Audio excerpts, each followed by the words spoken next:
गांव में एक आदमी रहता था। उस आदमी को सब गांव वाले आलसी महाशय कह के बुलाते थे। उसको यह नाम इसलिए मिला था क्योंकि कोई भी गांव वाला उसे कभी काम करते हुए देखा ही नहीं था। वह हमेशा एक अंजीर के पेड़ के नीचे सोया रहता था और वह तब तक सोया रहता था जब तक कि पेड़ से अंजीर नीचे उसके पास ना गिर जाए। जब नीचे अंजीर गिर जाती तो वह उस अंजीर को खा लेता। गांव के लोग उसे बहुत भला बुरा कहते थे, पर उसे कोई फर्क नहीं पड़ता था। लोग उसके ऊपर पत्थर फेंकते थे, पर वह इतना आलसी था कि वह अपनी रक्षा भी नहीं करता था। एक बार की बात है, बहुत तेज आंधी आई और कुछ अंजीर नदी में जाके गिर गई। अंजीर बहते बहते नदी के किनारे जा लगी। वहां पर राजा की बेटी बैठी हुई थी। राजकुमारी ने वह अंजीर उठाई और उसे खाया। उसे अंजीर बहुत ही स्वादिष्ट लगी। अंजीर खाने के बाद राजकुमारी राजा के पास गई और बोली कि जो इस अंजीर के पेड़ का मालिक है, मैं उसी से शादी करूंगी। राजा ने भी यह घोषणा करा दी कि राज्य में जितने भी अंजीर के पेड़ के मालिक हैं, वह अपने अपने अंजीर को लेकर राजमहल में उपस्थित हो जाएं।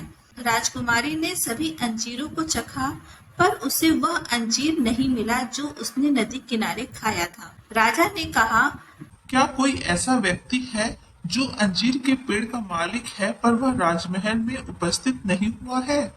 तो एक गांव वाले ने कहा कि एक अंजीर का पेड़ का मालिक है जिसे लोग आलसी महाशय कहते हैं, वह यहाँ पर उपस्थित नहीं हुआ है। वह बहुत आलसी है, इसलिए वह राजमहल में नहीं आया। जब राजकुमारी को यह बात पता चलती है तो वह कहती है कि वह खुद ही उस पेड़ के पास जाएगी। राजकुमारी पेड़ के पास पहुंचती है और वहां पर जाकर अंजीर को चखती है। अंजीर बिल्कुल वैसे ही स्वादिष्ट होती है। राजकुमारी निश्चय कर लेती है कि अब वह इसी आदमी से शादी करेगी। लेकिन जब यह बात राजा को पता चलती है यह आदमी बहुत ही आलसी है, तो वह बहुत गुस्सा हो जाता है। पर राजकुमारी नहीं मानती, तो राजा राजकुमारी को अपने राज्य से बाहर निकाल देता है। शादी करने के बाद राजकुमारी उसी पेड़ के नीचे उस व्यक्ति के साथ रहने लगती है और जब मन चाहे अंजीर खा के अपना पेट भरने लगती है। कुछ दिन बीतते हैं और उनके भाग्य ने उनका साथ छोड़ दिया। अंजीर के पेड़ पर अंजीर लगना बंद हो गया। राजकुमारी भी बीमार हो गई।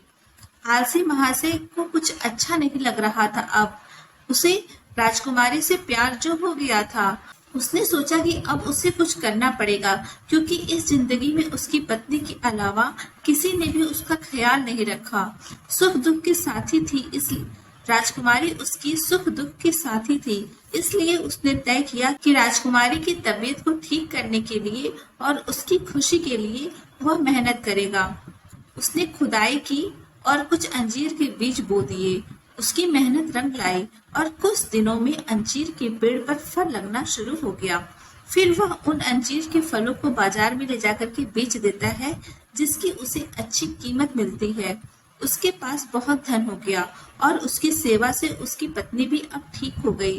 राजा को जब यह बात पता चली कि आलसी महाशय अब मेहनत करने लगे हैं, तो वह बहुत खुश हुआ और वह अपनी बेटी और दामाद को राजमहल में ले आया। इसके बाद आलसी महाशय अपनी पत्नी के साथ सुख के साथ जीवन व्यतीत करने लगा। अब उसे कोई भी काम नहीं करना पड़ता था। जब वह राजमहल में आया तो उसने काम करना छोड़ दिया। उसने सोचा कि अब वह तो राजकुमार है, अब उसे काम करने की क्या जरूरत है। अब उसका केवल जुबान चलता था और उसकी सेवा के लिए नौकर चाकर दौड़ पड़ते थे। पहले तो वह पेड़ों के नीचे कंकड़ पत्थर पर सोया करता था, पर अब वह तो महल के मखमली बिस्तरों पर सोया रहता है। वह सोचता है कि जब मैं गरीब था तब लोग मुझे आलसी महाशय कहते थे। आज भी मैं आलस कर रहा हूँ, पर सब मुझे राजकुमार बुलाते हैं। सच ही कहा गया है कि धन में बहुत ताकत होती है।